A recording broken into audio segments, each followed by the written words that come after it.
नमस्कार, एनकेएम न्यूज़ में आपका स्वागत है। मैं हूं संदीप शर्मा और मेरे साथ दो शख्सियत आप देख रहे हैं। मैं सबसे पहले तारुफ आपका करवा दूं, परिचय करवा दूं। मेरे साथ में जो है अनीश मिश्रा हैं, ये भारतीय मजदूर संघ के जो हैं दिल्ली प्रदेश के अध्यक्ष हैं।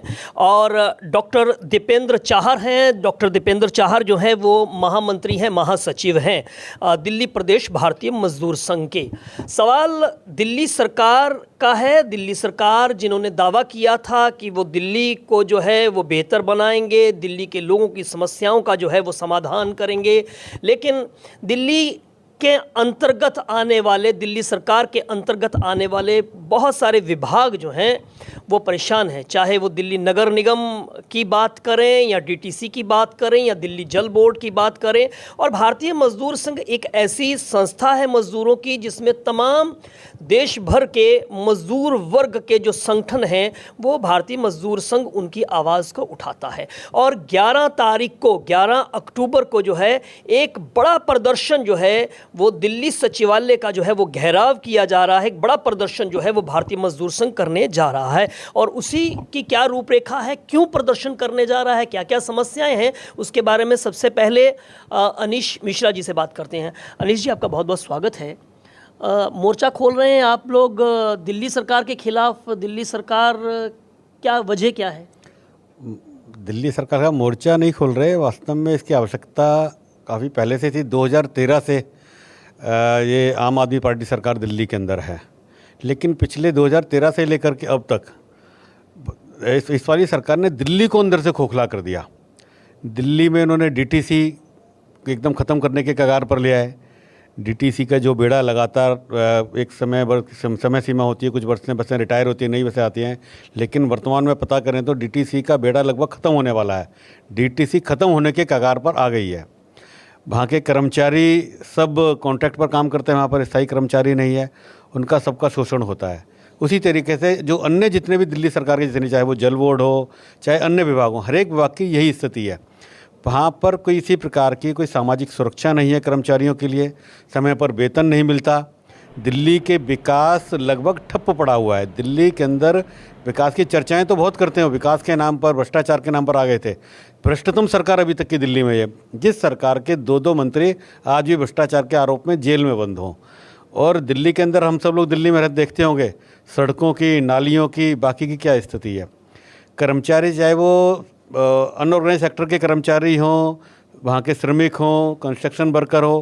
कंस्ट्रक्शन वर्कर के अंदर, कंस्ट्रक्शन जो वेलफेयर बोर्ड था उसके अंदर 1000 करोड़ का उसने मतलब घोटाला करा। कोर्ट के निर्देश पर फिर उसकी टास्क फोर्स बनानी पड़ी।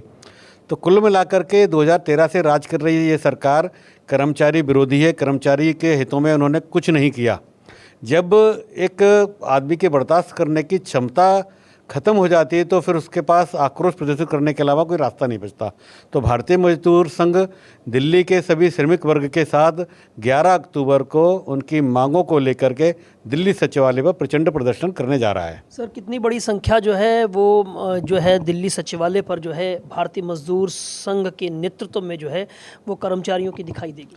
बड़ी संख्या के अंदर कर्मचारी एकत्रित होंगे, सभी विभागों से होंगे, एमसीडी हो, जल बोर्ड हो, डीटीसी हो, अनुग्रह सेक्टर के कर्मचारी हो। मुझे लगता है कि 50,000 की संख्या के अंदर कर्मचारी वहाँ पर इकट्ठे होंगे दिल्ली सचिवालय पर। मेरे साथ जो है डॉक्टर दीपेंद्र चाहर हैं। डॉक्टर साहब, आज बड़ी संख्या में तमाम आपकी बैठक हुई है और बड़ी संख्या में जो मजदूर यूनियन, भारतीय मजदूर संघ के साथ में अलग अलग विभागों में दिल्ली सरकार के अंतर्गत जो आती हैं यूनियंस जो हैं, दिल्ली सरकार में जो विभाग हैं, वो आज यहाँ पर बैठक हुई है उनकी। तो इस बैठक का क्या लबोलुआब है और क्या रणनीति जो है आपकी?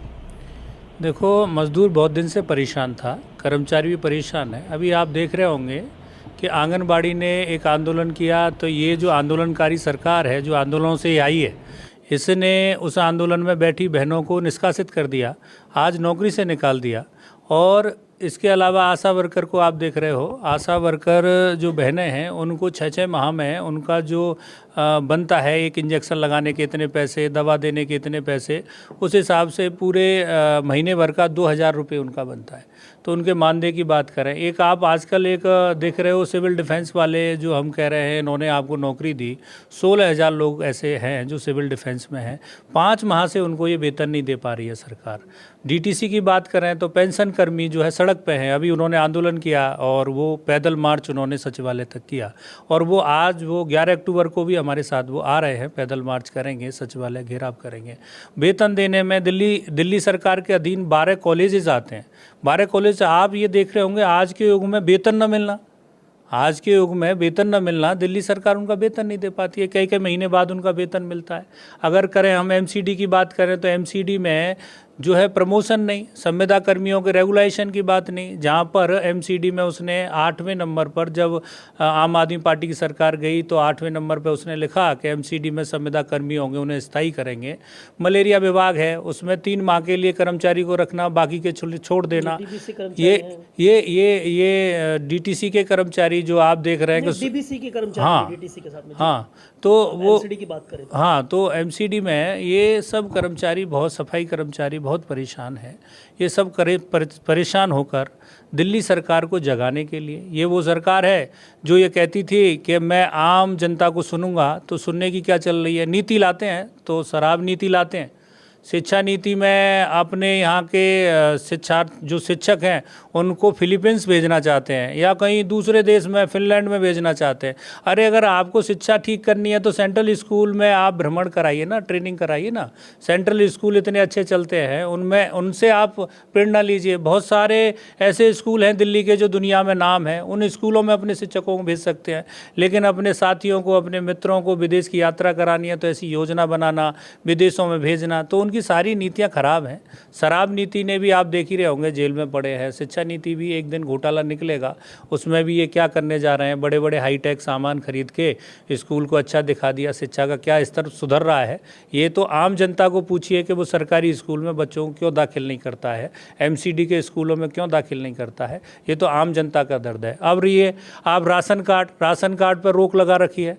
इतने लोग पलायन कर गए कोरोना के समय पर, लौट के नहीं आए, राशन कार्ड पर सांप बन के ये बैठ गए हैं।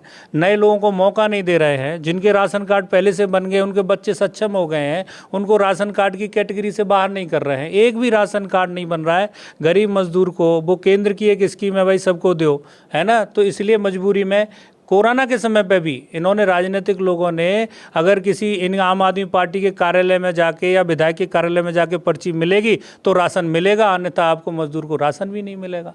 इन सब बातों से तंग होकर सारा कर्मचारी वर्ग पूरी दिल्ली में उस दिन दिल्ली सचिवालय पे जाएगा, इन केजरीवाल से और केजरीवाल के मंत्रियों से पूछेगा कि आप ऐसा। दिल्ली सचिवालय की हालत बहुत ख़राब है। दिल्ली सचिवालय में प्रमोशन नहीं, वहाँ वो लिफ्टमैन उनको दिखाई नहीं देते। वो लिफ्टमैन 20 साल से काम कर रहे हैं, उनके लिए रेगुलाइजेशन की कोई बात नहीं की। वहाँ सचिवालय में भी कम से कम 15,000 संविदा कर्मी हैं जो उनके लिए रात और दिन पानी दे रहे हैं, उनकी व्यवस्था में लगे हैं, उनके लिए भी रेगुलेशन की बात नहीं हो रही। सबसे बड़ा मुद्दा संविदा कर्मचारियों को रेगुलेशन करने का, पेंशन कर्मियों को उनका हक देने का, इन सब मुद्दों को लेकर सभी कर्मचारी वहाँ पहुँचे। तो आपको एक आखिरी सवाल है कि ये मुद्दे, ये जन समस्याएं आपने तमाम उठाई हैं और आपको लगता है कि बड़ा जन समर्थन जो है वो भारतीय मजदूर संघ जो है उसको मिलेगा इस मुद्दे पर, और आप जो दिल्ली सरकार का, दिल्ली सचिवालय का जो घेराव करने जा रहे हैं तो उसको जो है वो एक प्रेशर बिल्डअप जो है उनके ऊपर होगा?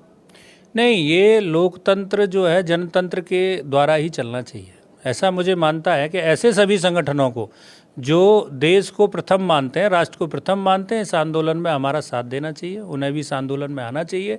इन सरकारों को, जो सरकार गूंगी बहरी हो गई हैं, जो जनता के वोटों के कारण से 5-5 साल के लिए सत्ता में बैठ जाती हैं, उसके बाद कर्मचारियों को नहीं सुनती हैं, जनता की समस्या को नहीं सुनती हैं, उनको सुनाने का काम ऐसा ही जनतंत्र कर सकता है, ऐसे ही संगठन कर सकते हैं। ऐसे ही राष्ट्रभक्त सभी संगठनों से अभी हमारा आग्रह है कि इस आंदोलन में लें, और ये आंदोलन क्रांति लाएगा, ये पक्का है, ये हमको विश्वास है। तो चलिए 11 अक्टूबर को 11 बजे दिल्ली सचिवालय का घेराव, और ये आंदोलन, ये जो घेराव है ये क्रांति लेकर आएगा। क्रांति किस लिहाज से लाएगा? दिल्ली सरकार को जो जो दिल्ली सरकार के खिलाफ जो माहौल बना है उसमें दिल्ली सरकार पर आने वाले दिनों में क्या असर पड़ता है और भारतीय मजदूर संघ कितना जो है प्रेशर जो है वो दिल्ली सरकार पर जो है वो बना पाती है, ये आने वाला वक्त बताएगा। Sandeep Sharma, NKM news, Delhi.